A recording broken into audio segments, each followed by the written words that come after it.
Ella es Aileen Wuornos de Estados Unidos. Había mencionado que quedó embarazada de un amigo de su abuelo. Él fue encontrado totalmente desnudo el 1 de junio de 1990. Ellas se habían conocido en un bar gay de Daytona Beach.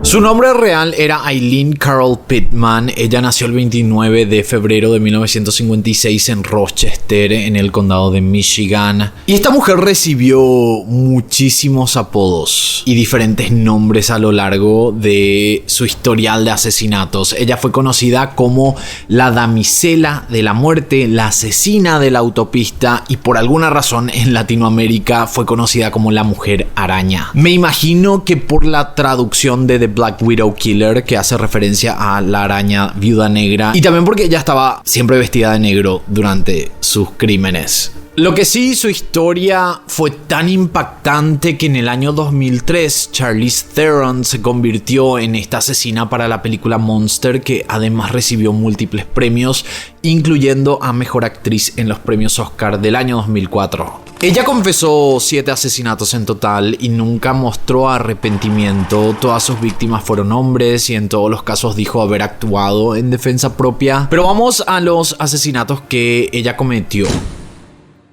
entre finales de 1989 y hasta diciembre de 1990. En esos años, varios hombres blancos habían sido encontrados sin vida en Florida. Todos los crímenes tenían algo en común. Primero, que eran todos hombres. Fueron asesinados con disparos y eran disparos que, según la policía, decía no eran de lejos, eran de muy cerca. Y los vehículos de las víctimas habían sido robados, lo que llevó a las autoridades a asumir que se estaban enfrentando a un asesino serial. En ese momento, cuando recién habían aparecido los cuerpos, no se sabía si era una mujer. La mayoría de los asesinatos y de los asesinos seriales son hombres. Entonces, analizar que podría ser una mujer en esa época no estaba tanto en la mente de la investigación. Aileen para esa época se dedicaba a la prostitución y su primera víctima fue un hombre llamado Richard Mallory, de 51 años de edad. Él era dueño de una tienda y habría recogido a Aileen sobre la Interestatal 75 para pagar por sus servicios. La autopsia determinó que había recibido varios impactos en el pecho y su vehículo fue encontrado a varios kilómetros de donde se encontró el cuerpo. La segunda víctima fue David Spears, un hombre de 43 años que se dedicaba a la construcción. Él fue encontrado totalmente desnudo el 1 de junio de 1990 en el condado de Citrus, también con impactos de bala en el torso. Pocos días después del descubrimiento de este cuerpo, se encontró a otro hombre con 9 impactos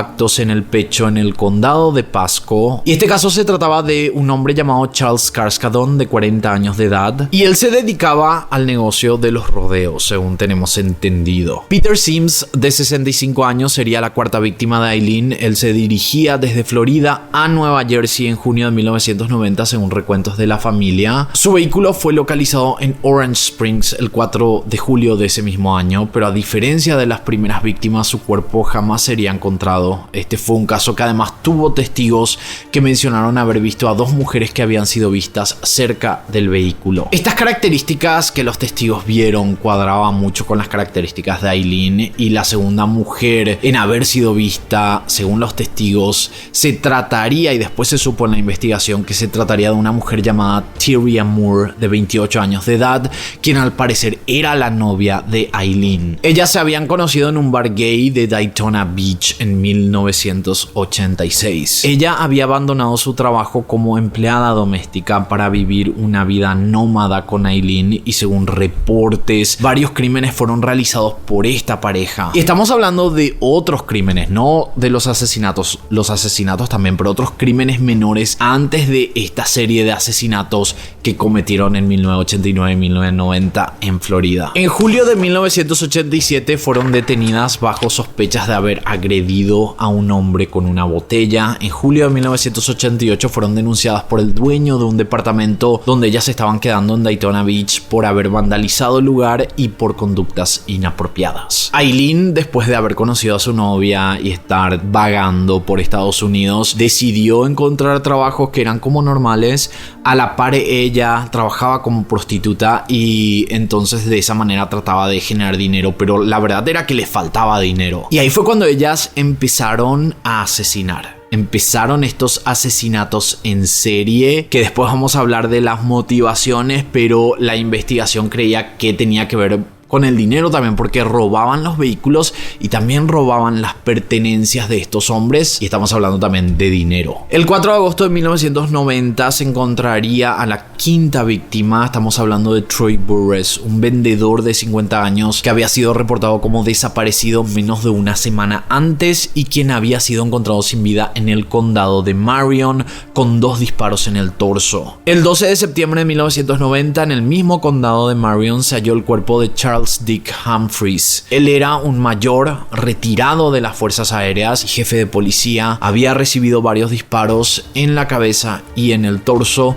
Su automóvil se encontró después en el condado de Suwannee. La séptima y última víctima sería Walter Antonio, de 62 años, encontrado semidesnudo el 19 de noviembre de 1990 en el condado de Dixie. Tenía 4 disparos en la espalda y la cabeza. El auto de Antonio fue encontrado una semana después en el condado de Brevard.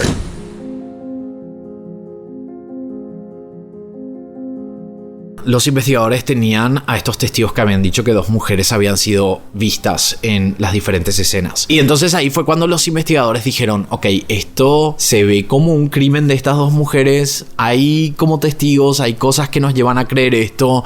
Y descartaron que podría ser un hombre, pero ellos no sabían quiénes eran estas 2 mujeres todavía para esa altura. Ellas recién fueron identificadas porque hubo un accidente automovilístico, que ellas 2 chocaron un vehículo. Cuando los testigos que estaban en la zona se acercaron porque pensaron que ellas estaban lastimadas, les ofrecieron ayuda, pero Aileen y su novia como que se pusieron nerviosas y se escaparon de la escena. Y esto fue notificado al policía que llegó a la escena. Después, los policías vieron este vehículo, lo identificaron y era de pertenencia de una de las víctimas que ellas habían asesinado. Así fue como se pudo saber una descripción más cercana a la real de los testigos que vieron esta escena, porque en los testigos anteriores las habían visto de lejos, no podían dar una descripción muy detallada, pero con este accidente automovilístico, los testigos pudieron verle de cerca a estas 2 mujeres. Entonces dieron una descripción y ahí fue cuando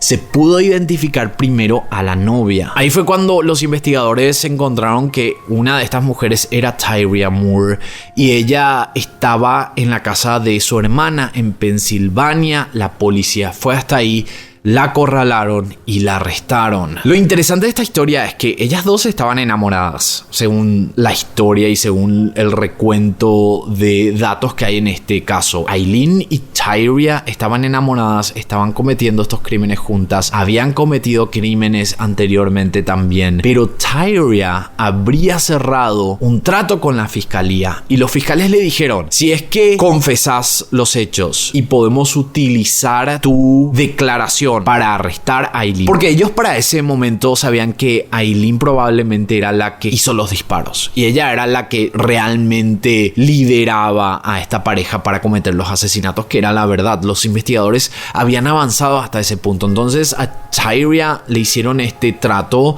Ella confesó, declaró en contra de Aileen a pesar de estar enamorada, y gracias a eso se le pudo capturar a Aileen Wuornos. Una de las cosas que Tyria habría dicho tenía que ver con que Aileen le llegó a mencionar a ella que si por alguna razón le capturaban solo a ella, que ella tenía que hacer todo lo posible para liberarse. Y si tenía que culparle a ella de todos los crímenes, que lo haga. Aileen le había dicho eso y era como su manera de demostrarle el amor que tenía. Cuando Aileen fue capturada, fue apresada, ella oficialmente hizo una confesión completa el 16 de enero de 1991, pero ella había mencionado en esta confesión que todos los asesinatos que ella había cometido fueron por defensa propia, y mencionó que el primer hombre, por ejemplo, la había abusado, por eso lo mató. Luego de la captura, de conocerse en todos los medios sobre la historia de esta mujer asesina serial, que llamaba mucho la atención porque para esa época no habían tantas mujeres asesinas seriales, y además, según tengo entendido, ella fue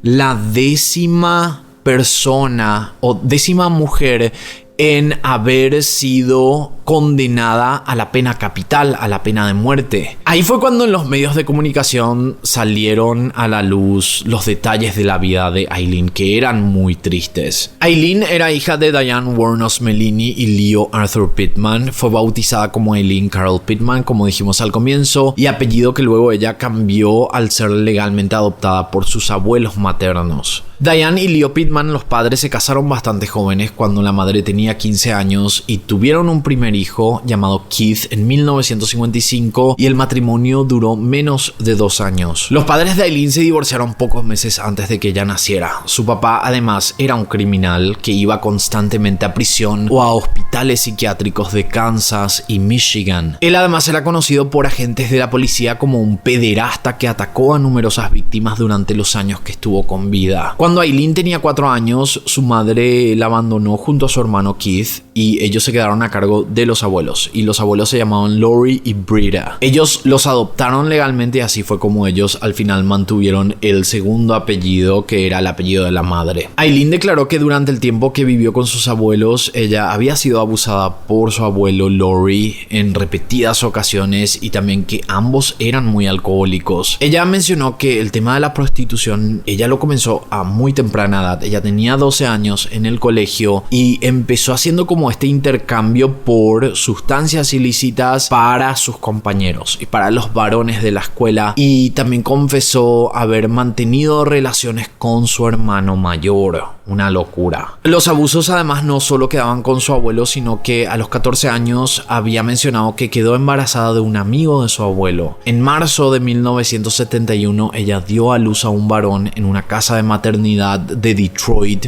Su hijo fue dado en adopción poco tiempo después y nunca más tuvo contacto con este niño, con este chico que ahora obviamente es un adulto si es que sigue vivo. Luego de esto, de haber dado a luz, los abuelos le dijeron que ella era una vergüenza por haber quedado embarazada, pero al final ellos eran los culpables. Pero lo que sí es que la echaron de la casa y fue así como Eileen empezó a prostituirse, robar, y en mayo de 1974 empezó a usar el seudónimo de Sandra Kretsch. Muchos dicen que ella llegó a cambiar su identidad y usó este nombre de Sandra porque ella estaba tratando de enderezar su vida, porque si ella usaba su nombre real y trataba de buscar un trabajo, por ejemplo, iban a encontrar que ella tenía este historial criminal. Entonces ella habría cambiado su nombre a este para pasar desapercibida y así poder enderezar su vida.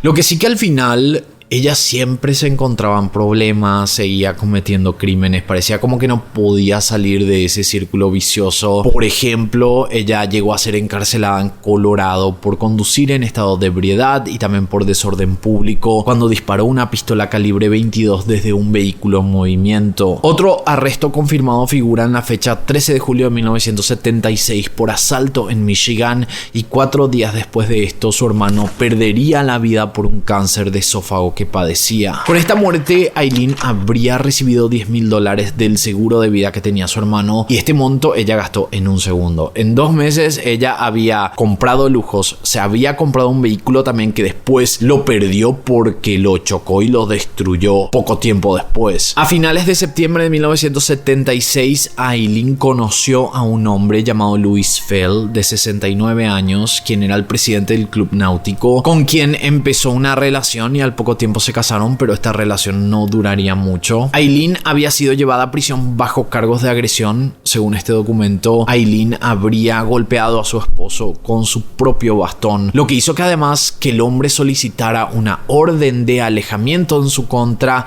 y la anulación del matrimonio. Luego de esto, Eileen fue arrestada por más delitos, desde robos, comportamientos violentos, estafa con cheques falsos, robo de armas y conducir con licencias falsas. Después de todo esto fue cuando conoció a Tyria Moore en un bar gay, y ella fue la que habría sido el amor de su vida y quien además fue la razón de su captura, quien, como dijimos, no dudó en colaborar con las autoridades para conseguir una condena en contra de Eileen. Ella fue encontrada como culpable de todos los cargos y recibió la pena capital, la cual se ejecutó en el año 2002. Algo interesante de su caso fue que periodistas habrían encontrado durante el juicio información de que su primera víctima, ¿se acuerdan? Richard Mallory, que este hombre había sido condenado a 10 años por abuso. Y esto cuadraba con su declaración, que fue por defensa personal, pero esto no pudo usarse en el juicio. Además, podemos decir que esta era una coincidencia, porque los otros asesinatos, los otros 6 que existieron, al parecer eran de personas que no tenían un historial criminal. Lo otro interesante de su historia tenía que ver con el debate que generó este caso. ¡Au! Me arañó.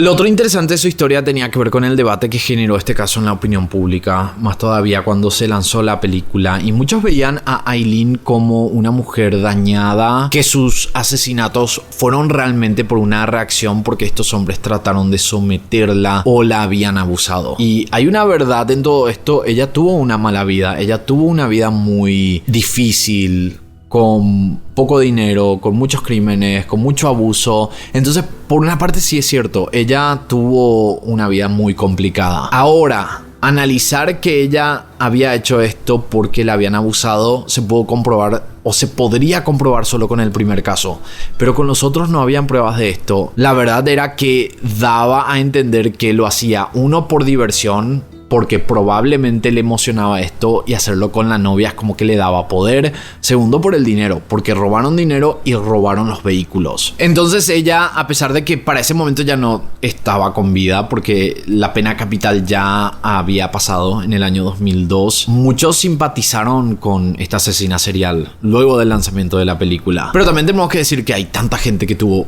una vida muy difícil, inclusive peor que ella, pero no terminan asesinando. Entonces, ahí es cuando entra este debate de: ¿tenemos que analizar realmente el pasado? Sí, hay que analizar el pasado, hay que, creo que, empatizar con el pasado de los asesinos, pero también hay que entender que hay muchísimas personas que pasaron por momentos mucho más difíciles que ella, pero no terminan asesinando. No hay excusa. Hasta aquí el caso del día de hoy y nosotros nos encontraremos en la próxima historia.